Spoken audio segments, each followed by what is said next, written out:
Hi, this is Dr. Lonnie Smith, and you're about to hear some incredible music by a very dear friend of mine, Mr. Robbie Robinson. Great conductor, arranger, and musician. Stick around. Joey DeFrancesco here. Just want to say a few words about my friend, Robbie Robinson. Wonderful person, most of all. Great musician, musical director for many years with my other friend, Frankie Valli. I can't say enough good things about this guy. You're there today with him and you're hanging out, and you're going to find out for yourself. And now a man who has learned after all these years that big girls do cry, Robbie Robinson.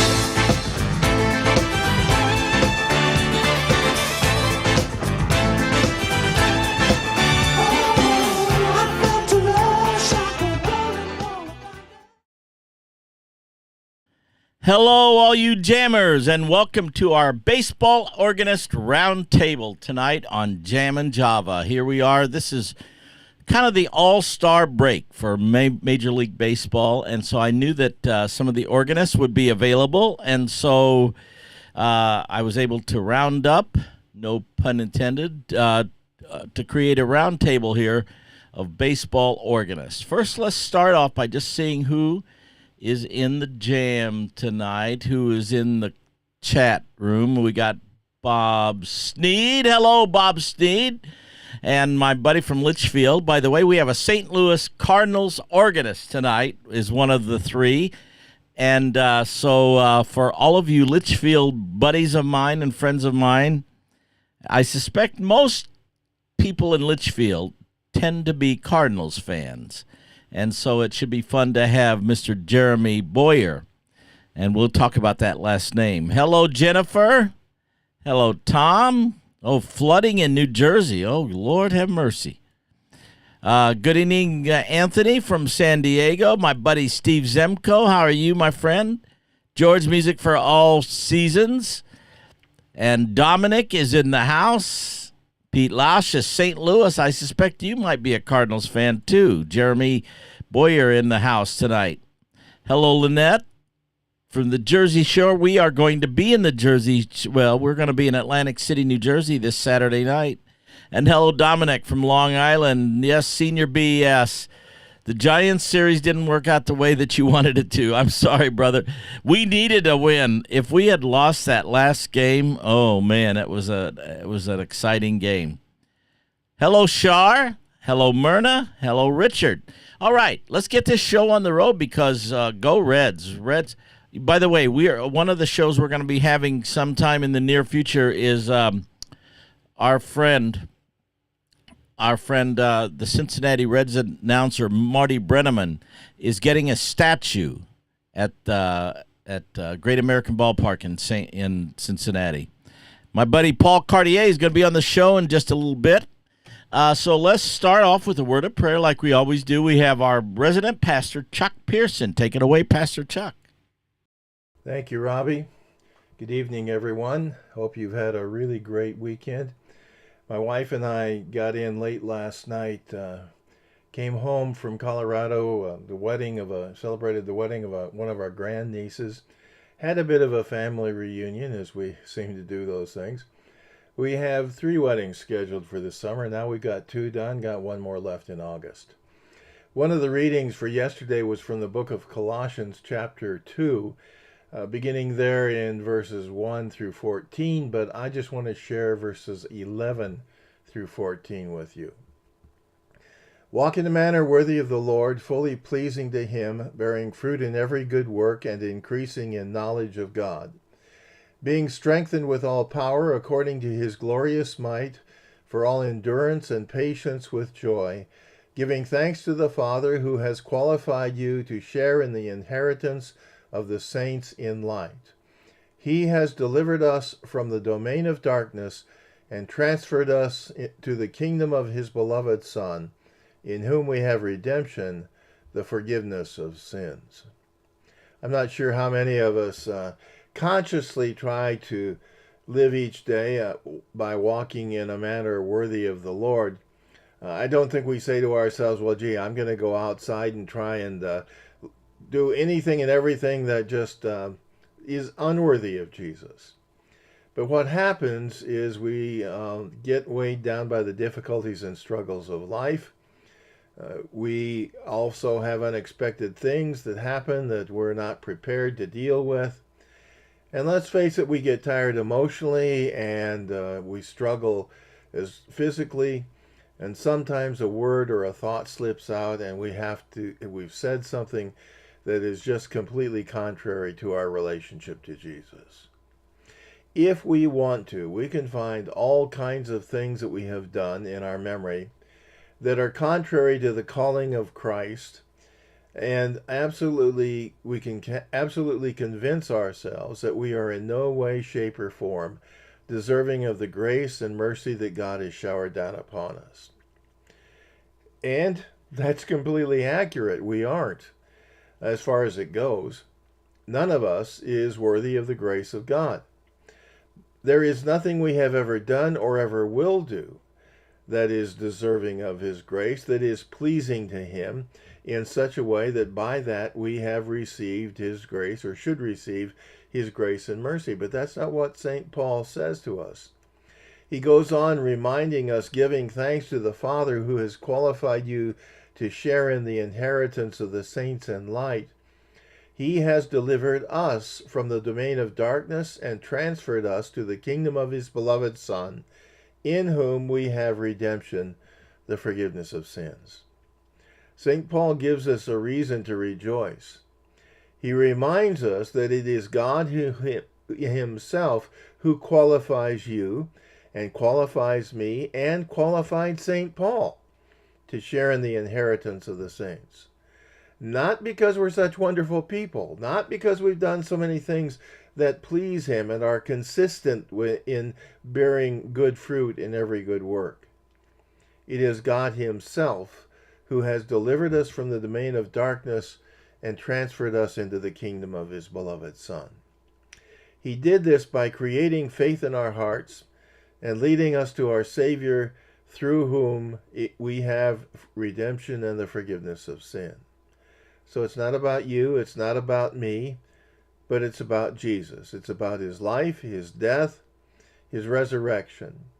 It's about the love of God who sent his Son to be our Savior. And it's about the Holy Spirit who has worked in us and continues to work through us in ways we don't even know.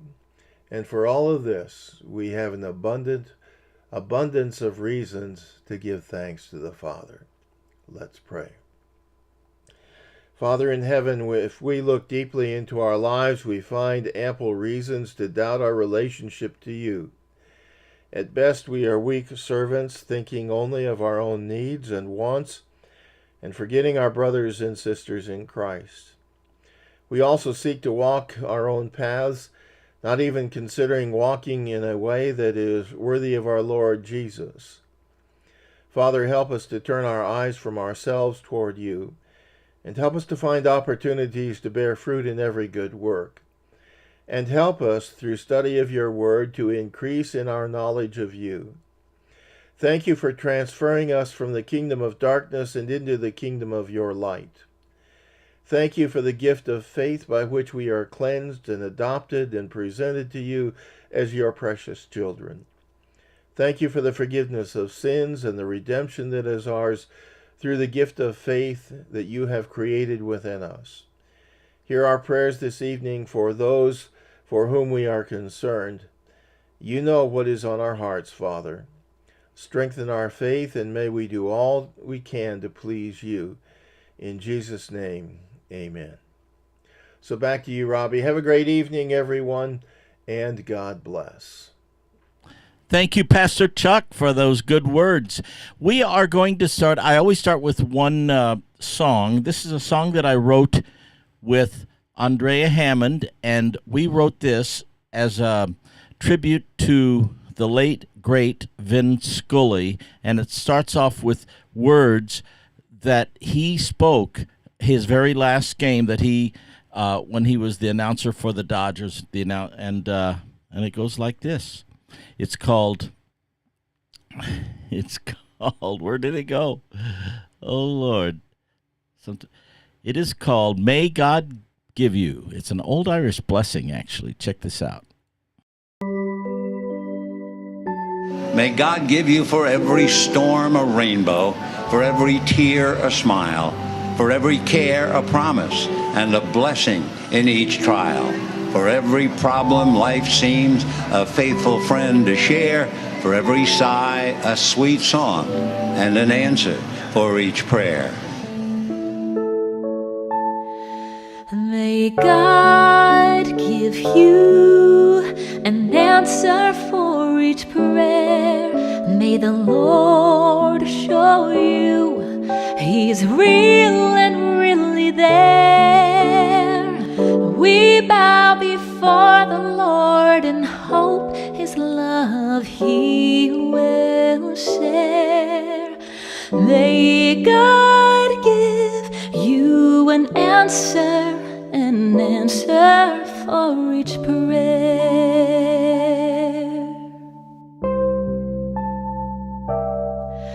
For every storm a rainbow, for every tear a smile, for every care a promise, a blessing in each trial. For every problem life sends a faithful friend to share. For every sigh a sweeter song, an answer to each prayer.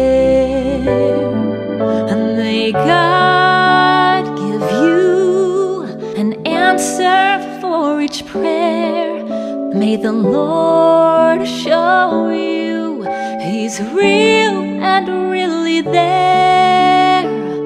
We bow before the Lord in hope His love He will share. May God give you an answer for each prayer.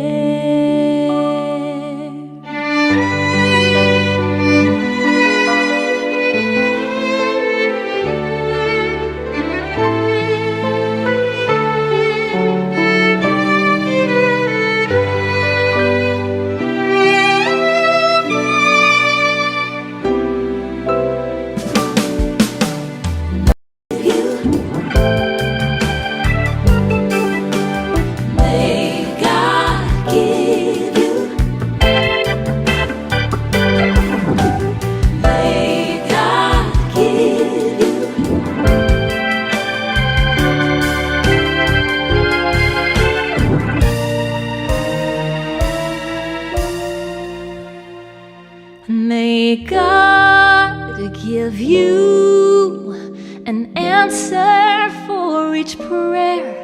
May the Lord show you He's real and really there. We bow before the Lord and hope His love He will share. May God give you, bless and keep you.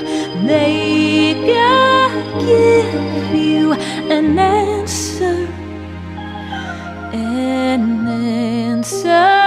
for each prayer.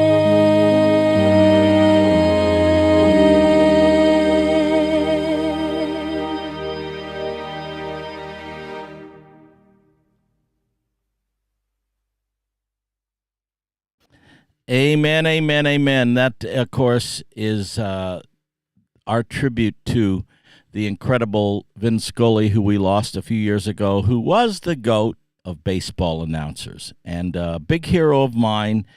And I love that song. It's based, that's what Vin Scully spoke that Irish blessing to the Dodger Stadium on his last game.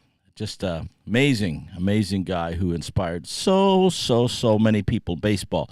I was watching the Home Run Derby a little bit, so that was kind of fun. Of course, tomorrow is the All-Star game, and we'll talk about that a little bit with the organists once we get everybody kind of in the picture. See a couple little points of business. Well, let's talk about Robbies Records for a minute, because that song that you just heard is indeed on Robbies Records, and I want to make sure that everybody has access to all of those. Let's see if I can find my stuff. Actually, before we go there, let's go to another place, because this coming Wednesday, in 2 days, we have a birthday to celebrate, and I'm going to have a little birthday shout-out right now. There we go.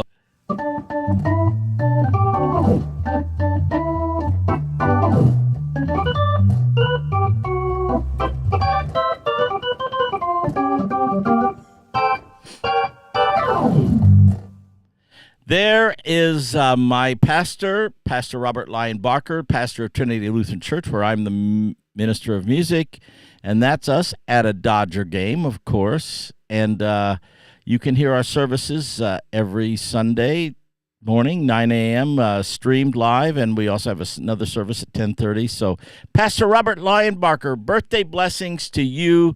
I think he's 39, but I'm not positive about that. So there you have it.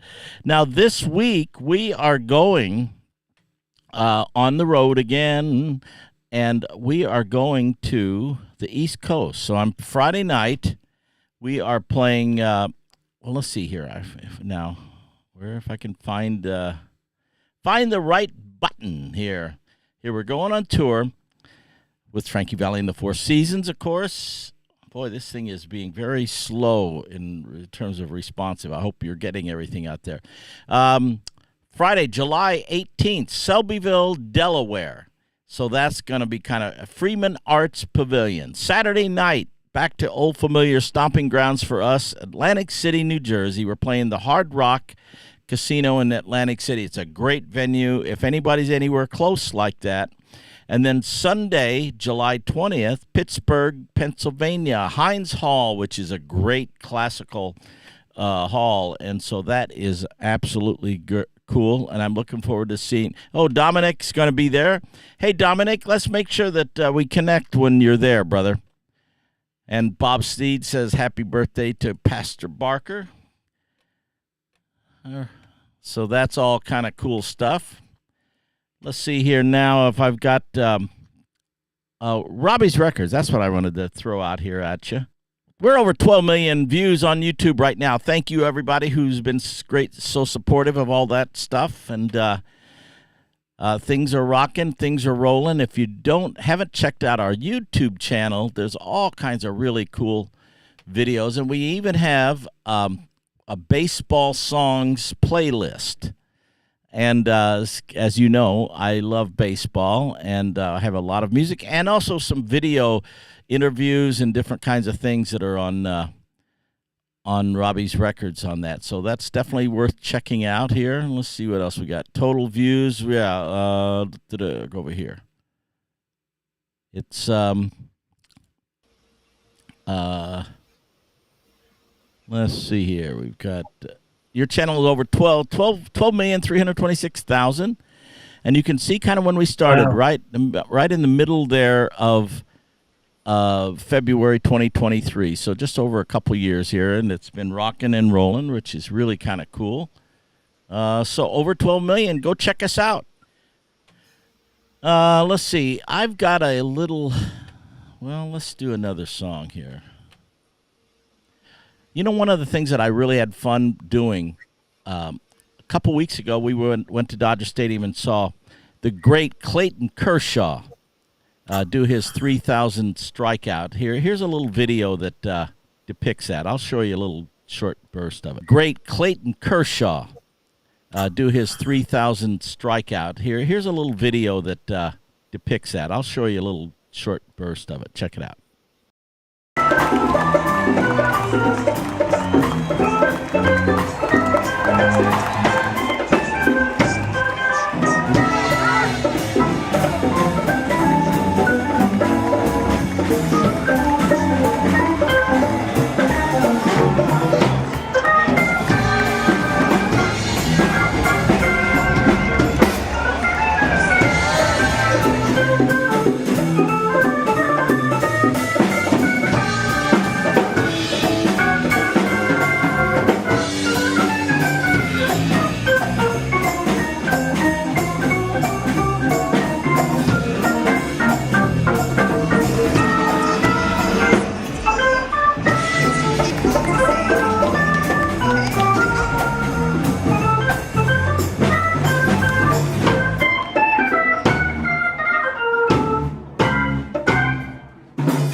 All right. So that was so much fun. By the way, that's a song that I wrote called How Cool Is Number 22, my tribute to the great Clayton Kershaw, who is going to be an all-star this week, which is really kind of cool. Dodgers have 5 all-stars, but we'll get into all that kind of stuff. Let's see. Well, I want to transition by playing probably the most famous baseball song of all time. And I know that these organists have played this song a million zillion times. And this is, and if you've watched Jammin' Java at all, you know our version. This is a little short reel version of it, of Take Me Out to the Ball Game.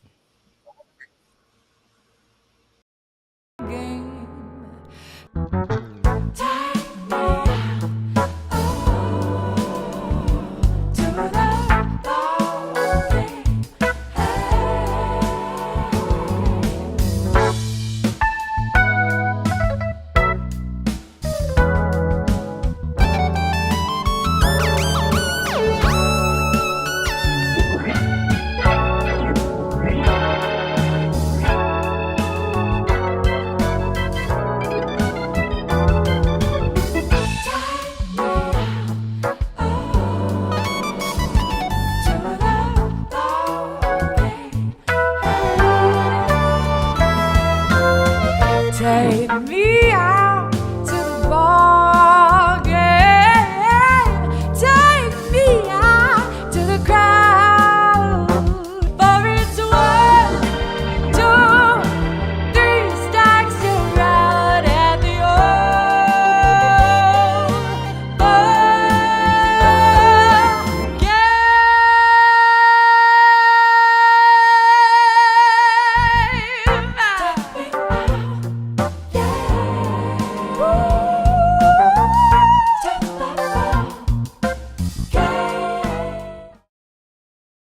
All right, everybody. That is, of course, Sarah Nimitz and I doing our version of Take Me Out to the Ball Game. So it is that time. It is the half hour where we always start the special segments.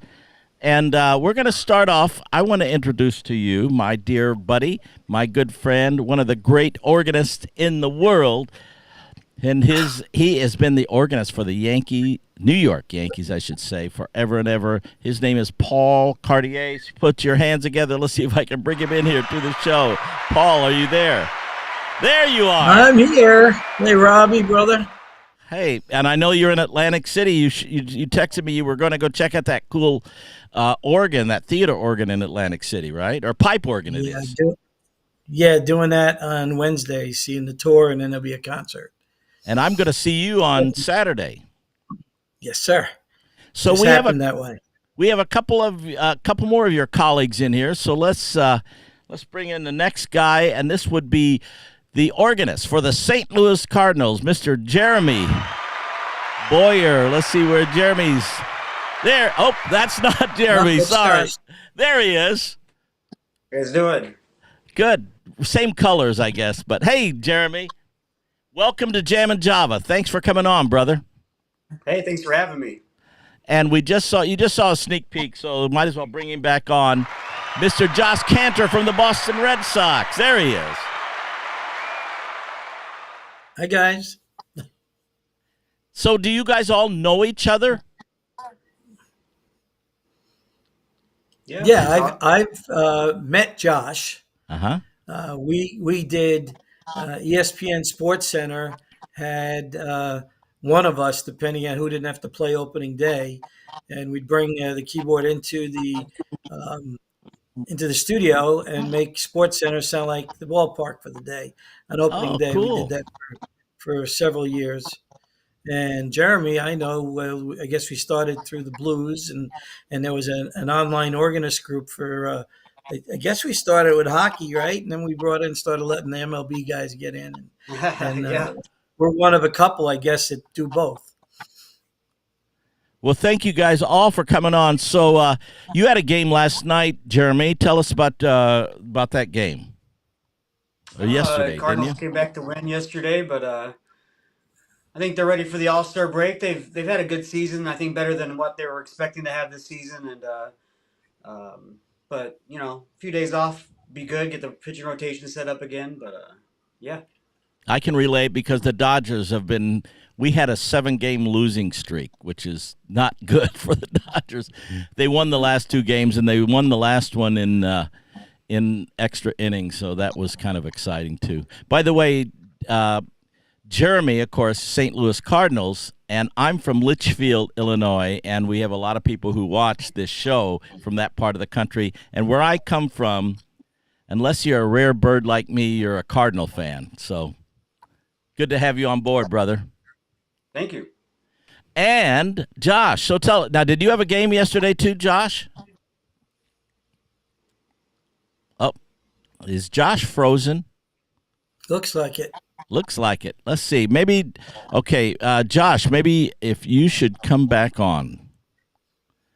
Yeah, it seemed like internet seemed to be bumping around here a little bit. So let's internet a little bit. So let's go to back into the show here. Hey, don't you love this live internet television here? Yeah, my apologies for that. I think you were asking about the Sox lately. We just wrapped up a week-long homestand yesterday before the break, and Red Sox are white hot right now. They swept the Nats on the road, and then they swept the Rockies at home, and that felt good. But those were against more kind of struggling teams. But then they beat the Rays 4 straight this weekend. Wow. So people just emotions are kind of riding high now. They're very much back in the race, which is best thing you can hope for. Now, I hope there's not going to be any tension here because I see we have a Red Sox and a Yankees guy here, and you're both on the same side of the street here. So there we go. It's, Paul and I have always gotten along great, and we always, wish each other well when one of us or both of us is going to postseason. So I think, and I think it's true really of all the sports organists that I've met is that everyone's really kind of supportive of each other's efforts, and we all want all of us to do well and to be, appreciated by the fans for doing that.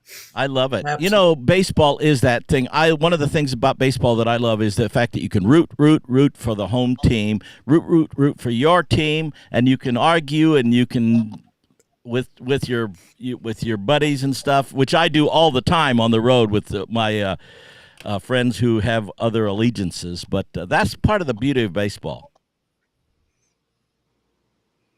Now, the Cardinals, you guys have some rivals too, Josh. Jeremy. Well, let's start. Let me go over here for a minute. Jeremy Boyer. There's Jeremy, organist for the St. Louis Cardinals since 2011. That's quite a run there. It's 14 years now. Yeah. You were just a baby when you started.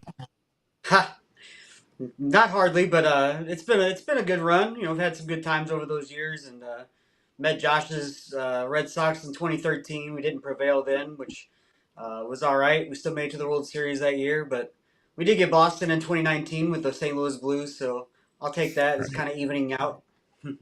So do I have that World Series champ? You were not a World Series champion. What year were you? 2013, that was the National League pennant season. I started the year before that, 2012. That's what it was. Okay. By the way, Pete Lauschus, who's a great organist himself from St. Louis, asked the obvious question for anybody who knows the Cardinals. Boyer, your last name is Boyer. Any relation to the great Cardinal legend, Kenny Boyer? If we're related, we're distant. He is a Missouri guy, though, so there is a chance. All of us kind of came down through the French Canada, down the Mississippi River to a place called Kaskaskia, Illinois, and through St. Genevieve, Missouri. So good chance we're probably related somewhere down the line, but I don't know exactly where. But I do wear number 14 whenever I wear a jersey, a Cardinals jersey. It's got Boyer on the back and 14, and that's an homage to Ken, who was the captain of the Cardinals and an MVP and World Series champ. Oh, he was a legend. And I know from just growing up in that area, of course, and you said that you've got number 14 here. I think I might have that picture here. Let me seal it up. Right here, maybe. Nope, that's not it. How about right here? There it is. There you go. Yeah. Nice. Now, of course, all Yankee fans know there was another Boyer who was Kenny's brother that played for the Yankees for decades, right? Yeah, Clete. So did you ever meet Clete? Of course, that would have been before your time. You're probably not even that old, are you, Paul Cartier? No. that was clear That's to the before point. me. I do remember the name, but I was pretty. I think I was pretty young at that point. Kenny Um, did hit a grand slam to beat the Yankees in the 1964 World Series. I have to could rub that in a little bit to Paul, but Yeah, well, I was 5. I know I wasn't born yet, but I'll take it. it is hard to up Paul Cartier, because when you count the It World is. Series championships, he's got everybody beat. Dyler's had a good run too. Yeah. Now you, Mr. Josh Cantor, I was at that 2018 game where there was went 18 innings, which was quite a monumental. Tell us about what it was like for you to play in the World Series. Well, I mean, I've been insanely fortunate just to be playing organ for a sports team, but especially in a historic park like that. And I started in 2003, which was the same year that David Ortiz came to the Red Sox. So my timing just couldn't have been better as far as winning and clutch, memorable moments. And, with 2018, I remember, well, we won on the road and I was not there. But I remember watching that 18 inning game at a bar in my neighborhood, and here on the East Coast, that game went until about 3:30 in the morning. And in Boston, all the bars have to close at 2 because we are not like New York. But they let people, as long as you were like pretty cool, they let the bars stay open that night. But I will say, I got to play in this series in 04 and 07 and 13 and 18, and in 13 we won at home. So it was just, it's just one of those things. It's like just such a special experience, and the kind of thing you never forget, that you're there, and the crowd is just they're just so eager and so ready to be given any excuse to cheer or sing or yell, and it's really special. And you are really the center of the baseball universe on that during that World Series time. Any extra pressure for you in that context? I think I probably do a little more advanced brainstorming for playoff runs, but not too much. It's that whole balance of, you don't want to overthink it, but you want to be as ready as you can be.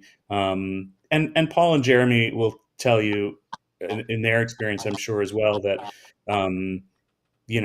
even though I have a little bit of a spotlight on me in some ways, I'm part of a larger team of audio and video production people, and we're all working in conjunction with each other to sort of on the quote unquote show. So, I just rely on the trust that I have with those colleagues to know that they've done what they need to do to prepare so that we can, kind of operate as a team. Well, Paul, what do you remember about your last World Series? Was very recent, and Paul Cartier and I were going back and forth during the World Series last year, and I'm not going to say who won, but and I'm not even going to talk about the 5th inning or the 5th game. Fifth inning. I knew you were going to bring that up. I didn't need to do it. But Josh already brought up 2004, so. But it was the iconic. Series, Dodgers, Yankees, with all respect to Cardinals and Red Sox, but Dodgers and Yankees have been in the World Series more than any two teams ever. Tell the audience what it's like to play at the World Series. It's just amazing. I mean, first off, anytime either team from New York is in, but the Yankees, the everything's electric. The whole city's electric, and you walking into the stadium, I mean, it's just different than anything else. So, but yeah, I mean, I don't even know how to describe it. It's just especially if you're a sports fan, which of course I am, and then you realize what you're doing. You're actually, geez, I'm playing the World Series. Yeah. So. Yeah, that was a disappointing night there. That 5th inning looked like we were going to bring it back, but tough game. So I mentioned 2004. because Josh mentioned 2004. Uh-huh. That was when the curse was killed, and that was my first year Wow. at Yankees. So here I am. I'm like, we're up 3-0 in the American League Championship Series, and I'm like, this is unreal. My first year, I'm going to the World Series, and then the unimaginable happened. They actually won 4 in a row, and like I said, that killed the curse of the Bambino too. Yeah, it's funny because my first year was the year before, and I went down to Yankee Stadium, to the old stadium, for that Game 7 when Aaron Boone hit the walk-off. And I remember thinking in the 8th inning of that game, like, I can't believe it. It's my first year, and the Red Sox are going to finally get over get through the Yankee obstacle, and then that it was not meant to be that year. So you know the feeling. Exactly. It's a hard feeling. That's part of the magic of baseball, though, isn't it? That you win some, you lose some, and any team can beat any team on a given day, too. Oh, yeah. And Vince Scully, you would remind us over and over and over, well, wait till next year, especially all those years. Dodgers and Yankees were in the series together. 41, 47, 49, 52, 53, 55, 56, 63. Not that I'm counting or anything, but 81. And you were here for all of them. I was here for all of them almost. Yes. So, Jeremy, World Series. Tell us what it's like to play in the World Series. Well, playing in playoff baseball and in hockey too, like Paul said, it's just a whole other level. You come for sure, and the excitement's already there. You don't really have to. That's sometimes the easiest for us, because like the hard times are whenever you're losing and you're, middle of the season or something like that. Whenever it's a playoff game, it's upbeat and everybody's already ready to start getting involved, whether that's singing along or clapping along or just cheering. So for playoff games, it makes our job really easier and it's a lot more fun. Oh, I'm sure it's more fun. Yeah, no question about it, because you're playing on the biggest stage that you can possibly play on. Here, let me go over here to all four of us. So, you guys, that reminds me, when you're playing, I'm going to ask each one of you, what goes through what are you thinking? I mean, obviously, a lot of it's gut. You're just playing the room, so to speak, like any musician might, no matter if it's a little club or if it's a baseball stadium. What is your demographic? What are your thought processes? So let's start with you, Paul. What goes on in your mind as you're playing a game? What are you paying attention to, et cetera, et cetera?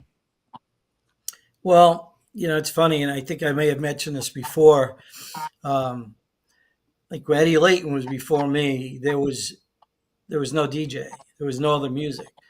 So what gave him a big advantage to show his personality and sense of humor was that he was the one to reply to anything that happened. So I don't have that luxury, because it's pretty much a DJ gets to do anything that's going on right then and there. So the only thing I can really do is possibly delay it a little bit. Maybe if I play next, I could play something as to what just happened. But I finish out each half inning, so I tend to play something more, something that might happen, a home run. So I may play Celebration, at the end of the half inning or something. I don't really get to do that. So and our situation has changed this year. The Yankees have gone from where we never played anything when the visiting team was up. That was my break to go to the bathroom or grab something quick, popcorn or whatever, and be right back. And now we play after every pitch, pitch, Wow.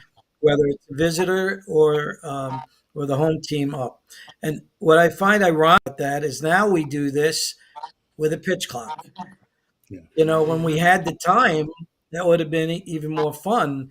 But now it's kind of become, I can name that tune in 4 notes. Yeah. So, what used to be bum, bum, bum, bum, bum, bum, bum, bum. Now it's just bum, bum, bum, bum. And it's it. So, Right. so I've had to shorten things, come up with a little shortened version of different things that you did. So, I don't get to think, I think, quite as quickly as I used to, because it's, I may go 3 times in a row, or I may, they do mix it up, so it's not obvious that we do it like every other one. But it certainly has changed. It's really redefining the position. Well, at least I'm glad to see that there are still baseball organists, and I know that we are losing some. Not every team has a baseball organist. So let's go back to that original question. I keep wanting to say Kenny Boyer. I'm sorry, Jeremy. Jeremy, I'll take that. Go ahead. Well, how would you answer that question? What are your thought processes? Well, and I'm fortunate with baseball that in St. Louis we get to play. I really can play anytime I want to. The DJ really doesn't do a whole lot other That's than like great. he plays the walk up song for the each player, and then he kind of lets me do whatever I want to do. Even with like base hits, like he will sting some base hits, but I usually get like the first hit of every inning anyway. But I'm fortunate that there's not a hard fast rule where it's like this has to be DJ, this has to be DJ. I've lost a little bit of time like in pregame for like weekend games. They have a DJ who plays like a lot more during ceremonies than normal. But in game, I get pretty good time. But it's the same as Paul. You kind of think about what's happening. What's the mood of the game? How are the fans feeling? And growing up watching the team, like these guys, watch their teams. Like you're rooting for the team too, and in your Sure. heart, kind of like what does this moment need? How can I take where the crowd is and kind of bring them up to another level? Maybe is there a fun song that matches the moment or the mood? And then I just spread it out. I have 3 daughters from 12 to 22, and they're always teaching me new songs, and I like to try to pick up what they're doing. But I know, like, I love, the Great American Songbook and everything in Sure. between. So I try to mix it up and try to spread it around where everybody kind of has a little bit of something. That's something that I was wondering about your demographic, because your demographic for baseball fans is very broad. So you have to cover songs from probably 100 years of music. Do you think in terms, do you use like your daughters for references and stuff like that for younger fans? Yeah, for sure. And songs that they like that, like I said, like it might match the moment or a certain play or something like that. I'll do that, but I'll also do classical stuff. And like the DJ or the other guys in the room are like, I remember that because of Bugs Bunny, and I'm like, yeah, because a lot of the classical music came from Bugs Bunny. Isn't it funny? You guys are Like all Roger also Daltrey. kind of like jazz musicians because you're improvising basically on the fly. You're playing whatever you're inspired to play based on the circumstances. How about you, Josh? Can you answer that same question, the thought process behind what you're Yeah, a doing? lot of it is, like you say, it's about kind of knowing the room, and so like Jeremy and Paul, they've got a ton of hockey experience, so they know how that is its own unique thing. They've got a ton of church experience. They know how that is its own unique thing, knowing what's the right song for the moment. And I myself, I play in clubs, theaters, dive bars, stadiums, and it's always kind of about getting a read, and at the ball game, it's like, what is the mood of the crowd? Is this a Friday night drinking crowd, or is this a Sunday afternoon, families and kids crowd? Is the, what kind of factor is the weather playing? Is it a cold, rainy Tuesday night? Is it, is the team on a hot streak? Is the team on a cold streak? Is the ace pitching tonight? Those are all little things that you think of, and then, try to just kind of get a read on what the crowd is or isn't responding to. And I think, to the point that these fellows made, like every park, each organist, the assignment's a little different. There's some universalness, but then we each kind of do different things and have different styles. And, I think ideally we're getting to, play to our individual strengths. So, like Matt Kaminsky in Atlanta has fantastic jazz chops. Uh-huh. Let him play jazz, I know. I heard him playing giant steps one day. Yeah. And, Matt, by the way, who's our mutual friend with all of us here, I'm pretty sure, but he has a sarcastic, witty perspective on playing, especially for the other team. Do you guys go down that road sometimes? How about you, Paul? No, we don't really do that. Oh, well, no, I'd say we don't do that. He does it. He has the ability to he does the walk ups for the visitors, Yeah, and then he okay. usually does something that's kind of funny, snarky, whatever, for them. And one of the things he does, and Josh, you do this too. I think you involve the people, the fans, right? Or you used to, I know, Yeah. where you ask the fans for thoughts, and Matthew literally will go on before every game and show the lineup of the visiting team and ask people for some thoughts. How cool. How cool. Uh, so one of the things you brought, we talked about Matt here, and one of our mutual friends for a lot of us was Helen Dell, not Helen Dell, sorry, now I'm really dating myself, Nancy B. Heley, who was the Dodger organist for decades and decades, after Helen Dell was, after Gladys Gooding. Do you guys all know the name Gladys Gooding? Absolutely. She was in Brooklyn. Yeah, she, and from what I understand, may have been the first baseball organist. I'd have to be fact checked on that, but She was definitely one of the first regulars. Yeah. But we did lose last year when we had this round table. We had it with Matthew Kaminsky from the Braves, Dita Rule, and Paul. And we had Nancy B on, who had been the Dodger, and now we lost her in March. And I thought we should do a little shout-out tribute to Nancy B. Heley. And here I've got a picture. There she is, in memory of Nancy B. Heley. Paul, do you remember her very well? Did you know her at all? I never knew her. And like I said, these groups where we all kind of started to intermingle, she was actually in, I think, one of the groups because she would react, so we never really talked or even, I don't even think we really texted, but we did react to things that we would put up. So I know, where am I? I'm off screen here. There you go. Yeah. And so, no, I didn't actually get to know her, but it was really cool when she would react to things I might have written. Well, we had a couple of my buddy Tommy John, who I'm actually doing as we speak. I'm doing the score for his documentary, which is really a lot of fun for me because I'm a big baseball fan. Of course, Dodgers and Yankees, right, Paul, and White Sox. But Nancy's or Tommy sent me a little thing this morning. Check it out.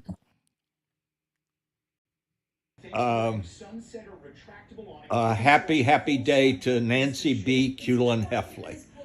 Nancy Heley, I first met her when we went to church in New Jersey, and she was the organist at our church. And we became friends, and then it evolved when she got the job at Dodger Stadium, and it was the best thing the Dodgers ever did because that could play the organ. And I'm just proud to call Nancy a friend, a very good friend. God bless her. Well, now, of course, he did know that she passed away, and so I wanted to make sure that context was clear. Now, Tom, isn't it amazing that Tommy John knew her before she got the gig at Dodger Stadium? She was his church organist. Isn't that wild? Paul, not Paul. Josh, did you know Nancy B. Heley at all? Oops, hold on. She was always, yeah. Go ahead. We messaged a few times online. She was always very lovely. I always enjoyed anytime there was, an article about her or an interview, getting to see her do her thing. I know Dieter, has always thought the world of her and learned a lot from her. So I think, she's just she's a real important part of this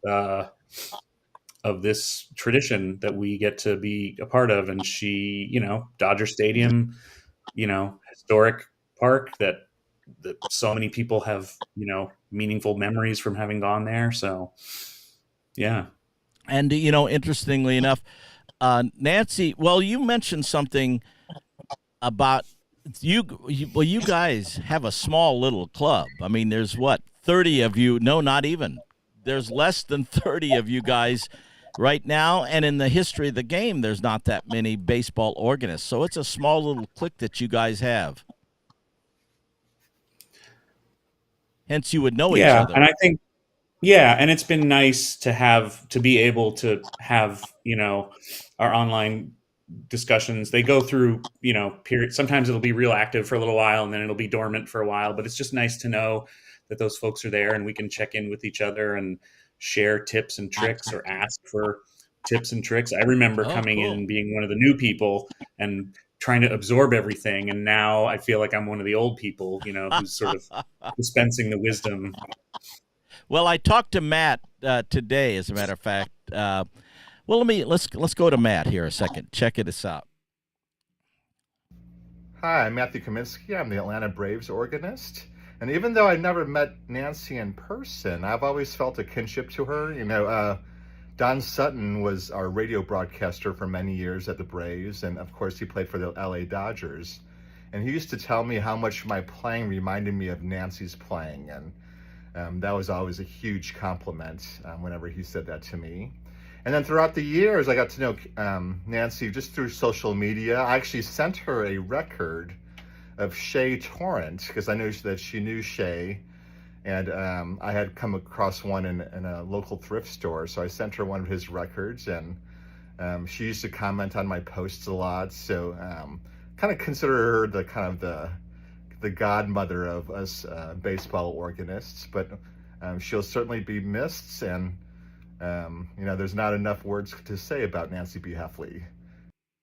And I also asked Matthew if he wanted to say anything to any of you guys, and he said, just to remind that you guys, something that Josh kind of mentioned, you guys are the old guys now in the business.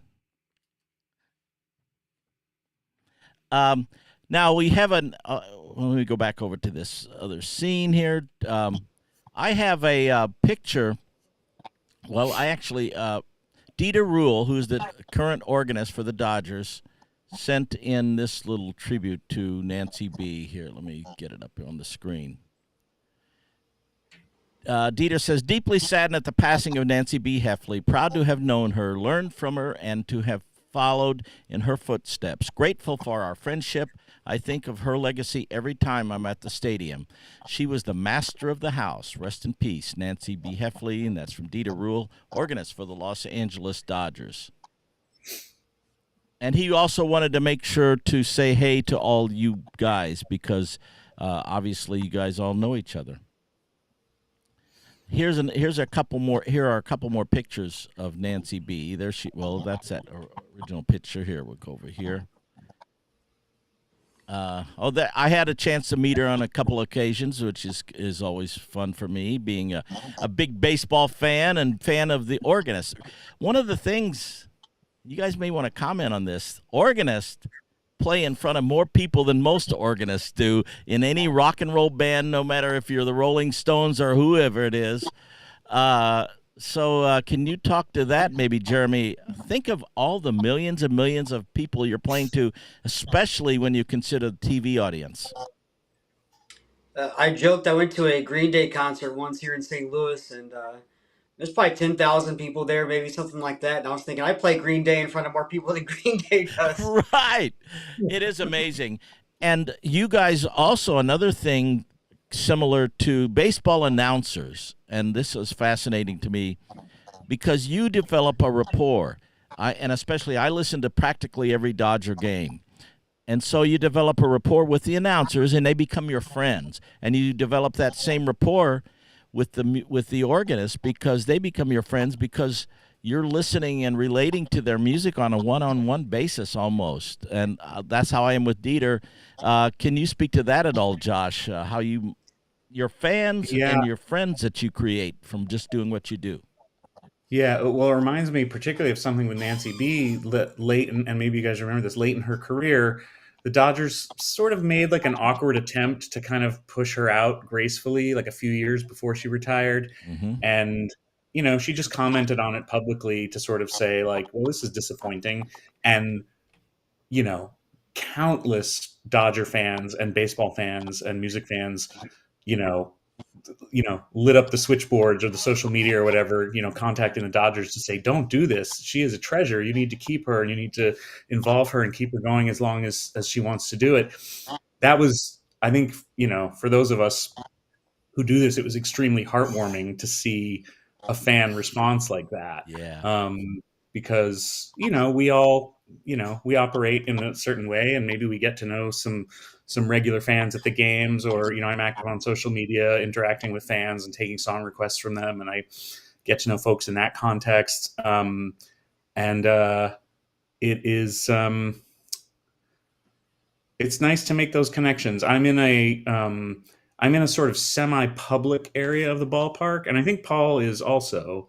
So fans will stop by and chat, and I love it because, it's mostly Red Sox fans, but it's also fans from all over the world of all different teams and, all ages and backgrounds, and I love hearing people's stories about when they first fell in love with baseball and where and what have their baseball adventures been. And it really, much like music, it is one of those things that really bonds people.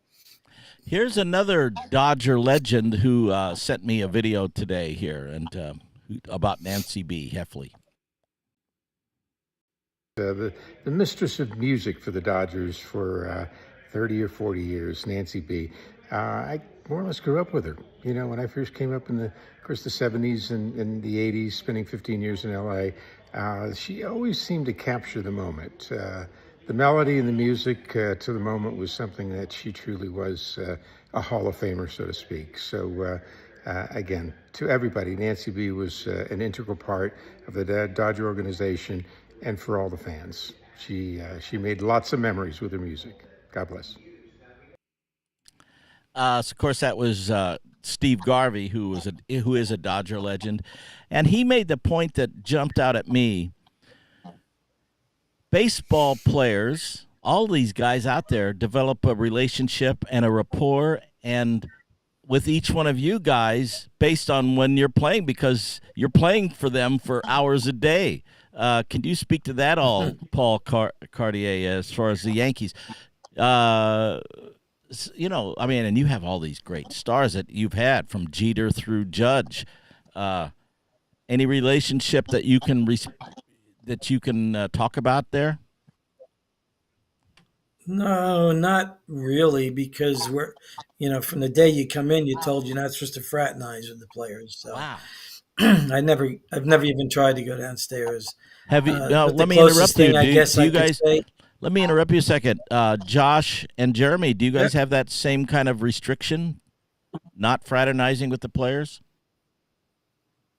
Yeah, I think for the most part, that's kind of the written or unwritten rule. I feel like, and even if I do see them, most of the time I kind of let them do their thing. Yeah. The starting pitcher usually has like a routine before the game, and they don't like to be bothered. And I kind of carry that over to all the guys, and I let them do their thing. If I see them, I give them a little head nod or wave and say hi.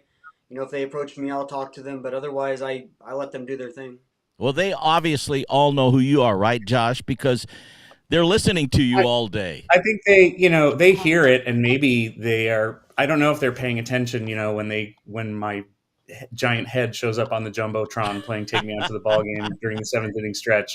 I don't know if that's on their radar, but as Jeremy says, they have so many obligations. Kind of the last thing they need is somebody chatting them up while they're at work. But I think I've gotten to know a couple of them. Just like sometimes they'll be at a team charity event that I'm playing at, and I'll chit chat with them a little bit. That's about the extent of it. I get to know the broadcasters because they're located near me, and a lot of them are ex-players, and some a lot of them are very interesting. The ones who are especially interested in music are the ones who I usually end up finding some kind of nice connection with. And I do remember I met Liam Hendriks last year at a team event.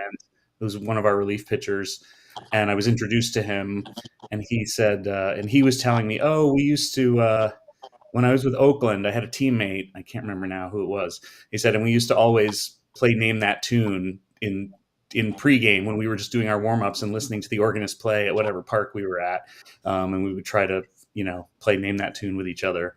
And I thought that was pretty cool. It was nice that he had that experience and that he shared it with me. Now, one thing about you, too, I know that when I did some research on you, Josh, you give credit to Nancy Faust, who was a legendary organist for the White Sox for decades as well. You want to speak to that a little bit? Sure. I went to high school in Chicago, and so, she was the organist that I went to Wrigley a lot, but I also went to the Old Comiskey a lot. And I just was always very enchanted with her playing, as a teenager, and years later kind of read up on her and learned that sort of how influential she was, not just in Chicago, but beyond, in a few different ways. I think maybe most notably in that she was the first organist to kind of like keep updating her repertoire and keep it current and play the current hits. She started when she was very young. I think she was in her early 20s, and it was the early 1970s, and the rest of Major League Baseball the organists were still playing kind of the pre-rock and roll standards. And she was like, there's this whole rich, book of rock songs and pop and soul, and folk music was very popular at the time. And so she worked those in. And then as trends changed over the decades, she kept current with a lot of it. And I think that made her, sort of a fan favorite, because then it was sort of, she was able to reach all the different generations. So I really took that part to heart when I started, and I've been fortunate enough to like get to know her and get some lessons from her. And Right. So yeah, she's a critical example. Now, somebody in the chat is asking, the Giants organist is a Hammond guy. Are these guys? Now, I know Nancy Faust was a Hammond organist, because you can see her right there playing her Hammond B3. And I know that Paul Cartier is playing a Hammond Elegante, right, Paul? Correct. And, of course, anybody that watches this show knows I love Hammond. So can you speak to that, Mr. Josh? Sure. I love Hammond as well. I have an Elegante in my living room. I used to have an M3 that I ran out of space. And at the ballpark, I play a Yamaha Electone from the early 1990s that I have gotten very comfortable with, and I like it very much. But, whenever I get a chance to play a B3 on a recording session or in a club or something, it's always, especially, when the Leslie's there and all hooked up, it's a total thrill to get to do that. It's a pretty magical instrument. I read online, you tell me if I'm accurate, that you bought Nancy Faust's organ. Yeah, so the Elegante that I have now had belonged to her for a long time. Wow. And when she initially retired from the Sox, she auctioned it off for a charity, and I assumed it was gonna go for way more money than I could afford, but it ended up that wasn't the case, and I put in a bid. Great. So that's an iconic instrument. Yeah, it's wonderful. I have it in my living room. I look at it every day. She signed it on the side. So very cool. Yeah. So Jeremy Boyer, let me ask you, what organ do you play at St. Louis? What is the stadium now? Is it still Cardinal Stadium? Busch Stadium. Busch The Stadium. the third version of Busch Stadium. I remember, by the way, Sportsman's I date back to Sportsman's Park. I remember seeing Sandy Koufax pitching at Sportsman's Park, sitting right behind home plate. It was just, and of course, my hero is Sandy Koufax, but I digress. Go ahead. Yeah, so we have Lowry at Busch Stadium.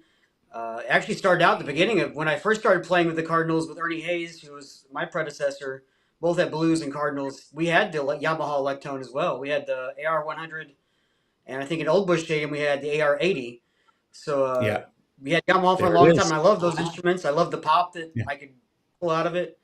But now we have the Lowry for the last few years. We've had a local music company sponsors the organs. They bring in different models. Oh, sometimes we wow. have more than one version a year. So it's sometimes you're learning on the fly, remembering where things are, where you're trying to do stuff. But that can't be easy. Yeah, all the variety of Lowrys over the years for sure. But I'm going to have to hook you guys up with Hammond. Paul is already connected with Hammond organ, but I'm going to definitely hook you up with, because I am dialed in with Hammond organ, and I live and breathe Hammond organ. I have 16 Hammond organs. That's how stupid I am, or crazy. Paul Cartier, so you are playing that Elegante at the mighty Hammond organ at Yankee Stadium. Want to speak to that at all? Well, we had, when I first went in there, when Eddie Layton retired, he had the colonnade. Oh, look at that. Oh, there's so, yeah, he had there you and I at a Frankie concert playing a Hammond XK5 together. Yep. That was really hot that day, too. It was. I have a great picture here. Check this out with well, let's see if I can get it right here. Boy, my machine is definitely very slow. There's you and Frankie and I at the sound check, and you can see how I'm sweating. It was an outdoor gig, and it was super hot that day. Yeah. He wore a shirt like that at the start of the concert, and that color, and about 15 minutes in, it was dark blue. That's right.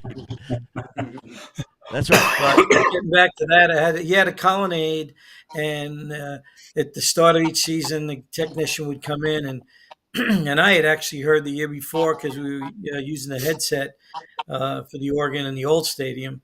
The notes were starting to fade in and out, especially on the flutes. And he had said, "I have no more parts for these." So I went to the boss, and I said, we might want to think about moving this and changing it out. And he was like, "You really think we need to?" I'm like, "It's your call, but if it goes out in the middle of a Red Sox or a Mets series or something, you're going to be pretty upset about it."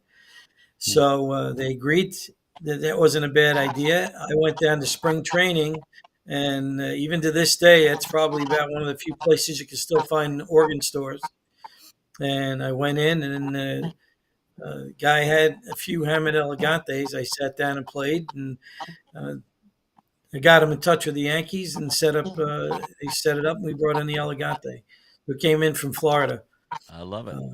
By the way, you mentioned Eddie Layton, who's another legend of baseball organist. You want to say anything? And you followed Eddie, so that was, and you were friends with him, and tell the audience. I think I knew him about 20 years before I went in there, and still probably one of the biggest things was him putting his hand on my shoulder and going, "You're the guy."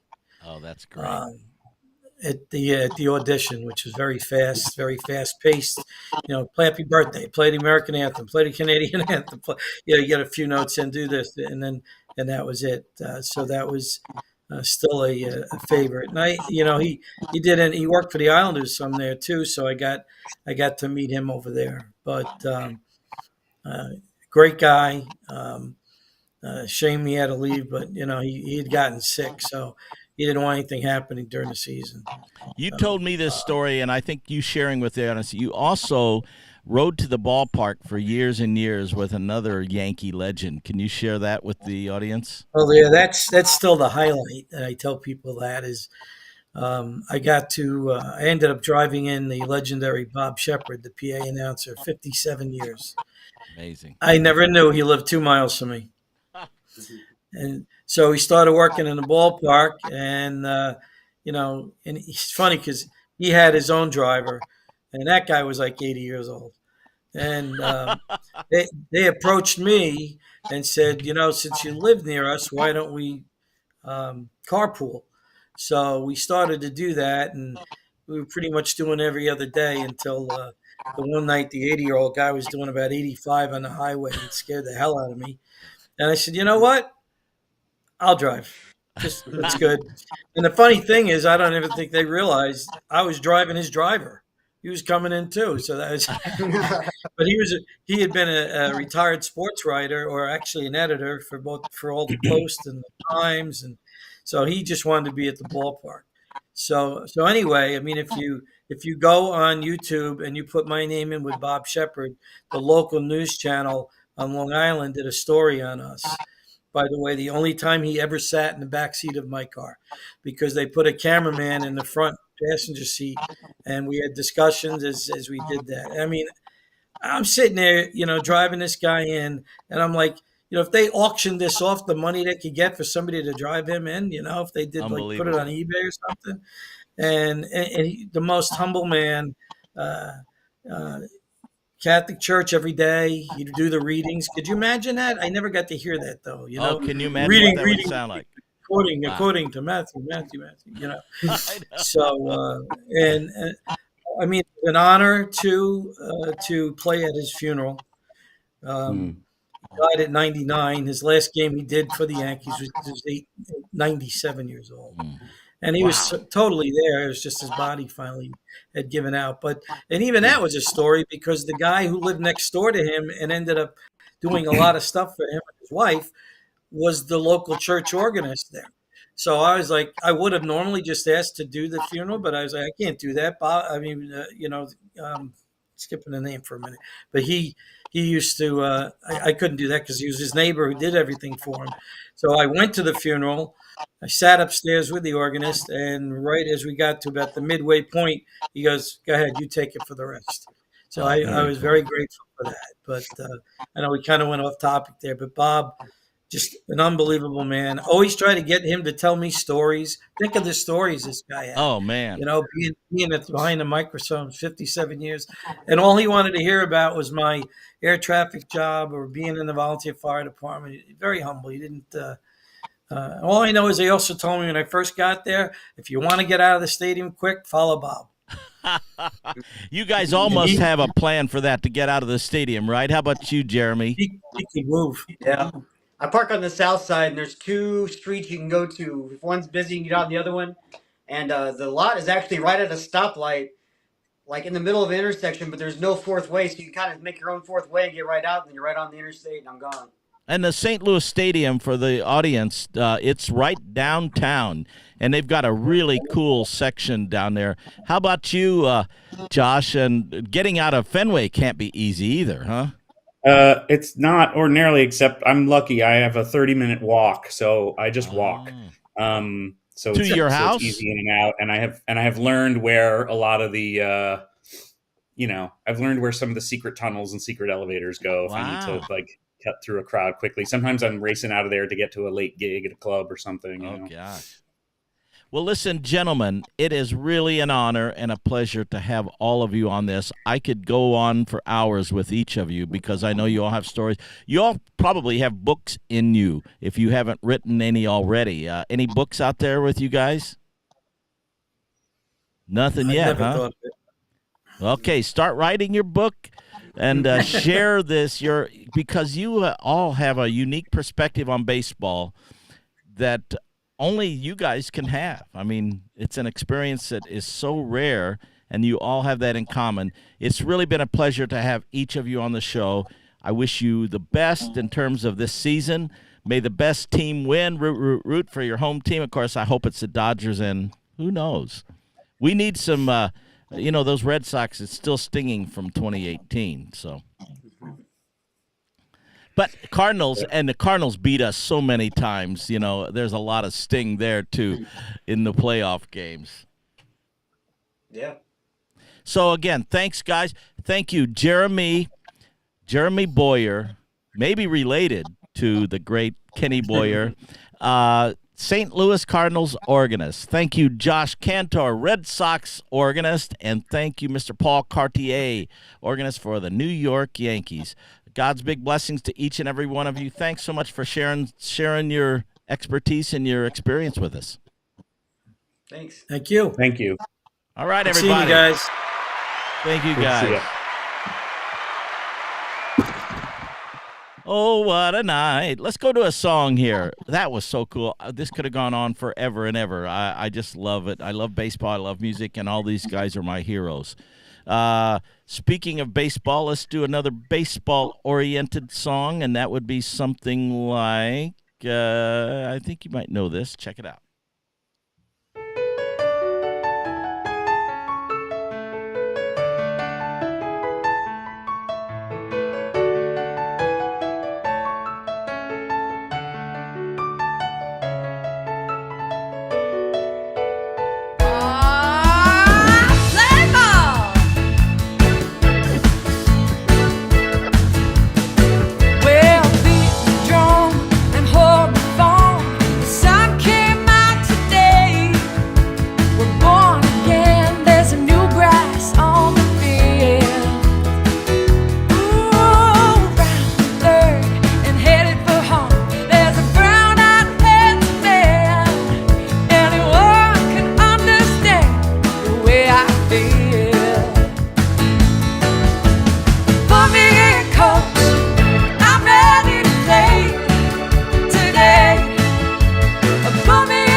happy.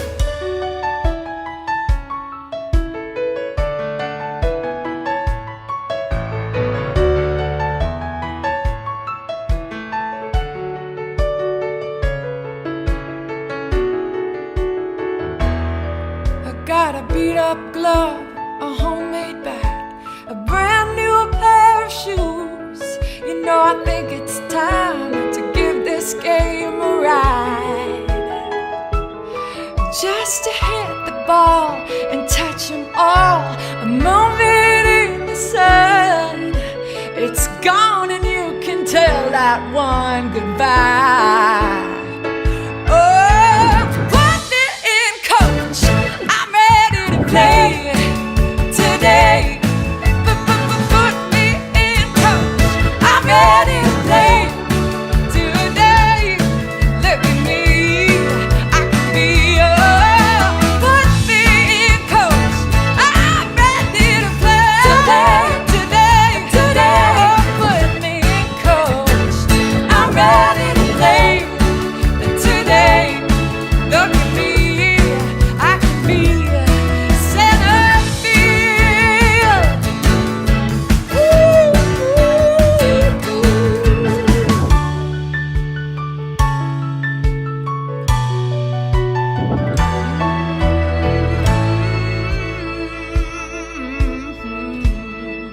Play ball. Right. That was John Fogerty's song that we did our own version, our own cover of.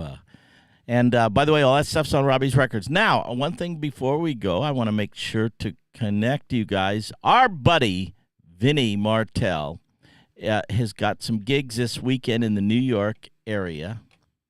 I just had it to my fingers. These things seem to run away from me. He's playing this week, this Saturday at the Cutting Room. Let me see if I can, again, here it is, right here. Oh, okay, and don't forget, that's Vinny and I at the Hard Rock last year or the year before. We're playing with Frankie Valli and the Four Seasons. We are playing the Hard Rock Casino this Saturday night. And it's a great venue. If you have not seen Frankie Valli and the Four Seasons, come and check us out. We're also playing in Delaware on Friday night and Saturday night. Sunday night, we're going to be in Pittsburgh. But Vinny Martell, this is his band. It's called one of his bands. He's got, of course, Vinny Martell is the legendary guitar player from Vanilla Fudge, and he's got this side project called Remembering Jimmy. And that's the band with Pete Bremy, who's also from Vanilla Fudge. And by the way, and Jimmy and Vinny Martell knows something about Jimi Hendrix because they toured together for years and years. He actually recorded with Jimi Hendrix at Electric Ladyland. And but they are playing Saturday, July 19th at the Cutting Room. The Cutting Room. And in New York City, so check that out, 9 o'clock show. It doesn't give the address or anything. So it's the Cutting Room in New York, which used to be B.B. King's Club. It's a great music venue. So they're going to be there. And then they're going to be Sunday at Daryl's house in Pawling, New York, which is owned by Daryl, what's his name? And so definitely check them out. And there's another Vanilla Fudge, Jimi Hendrix Experience touring back in the day from those guys. So go check them out. I'm going to play one more song, and this is, it's a happy day whenever you're at the ballpark. Here it is.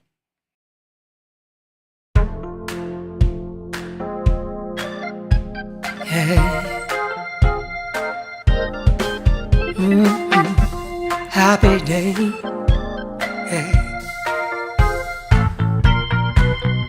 Oh, happy day. Oh, happy day. Oh, happy day. Oh, happy day. When Jesus washed. When Jesus washed. Oh, when he washed. When Jesus washed. When Jesus washed. When Jesus washed. He washed my sins away. Oh, happy day. Was a happy day. Oh, happy day.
happy day.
Right. I hope you're having a happy day, and I just hope to see you all here next Monday. Thank you for coming and spending some time with me on these Monday evenings, Jammin' Java. Enjoy the All-Star game tomorrow. Like I said, we've got 5 Dodgers there, and it's going to be a great. Wouldn't it be cool if Shohei Ohtani could pitch a little bit? Hey, come on, Dave Roberts. You can do it. You're the manager. So God's big blessings again. I will see you all next Monday. Be there or be square. And who knows what kind of musical adventures we're going to have for next Monday. See y'all. Bye-bye.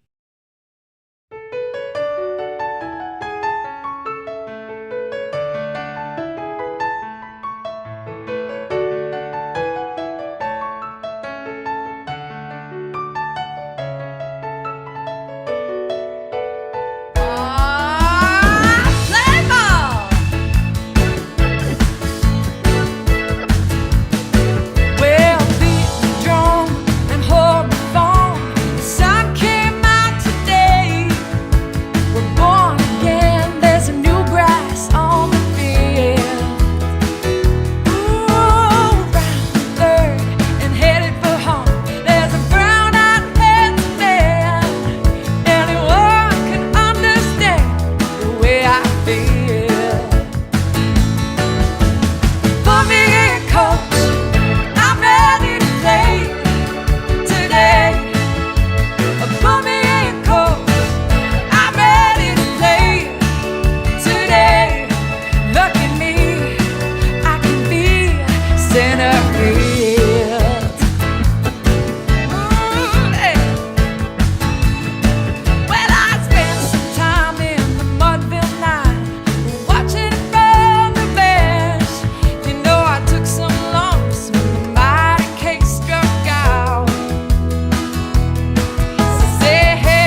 glove, a homemade bat, a brand new pair of shoes. You know, I think it's time to give this game a ride. Just to hit the ball and touch them all, a moment in the sun. It's gone and you can tell that one goodbye.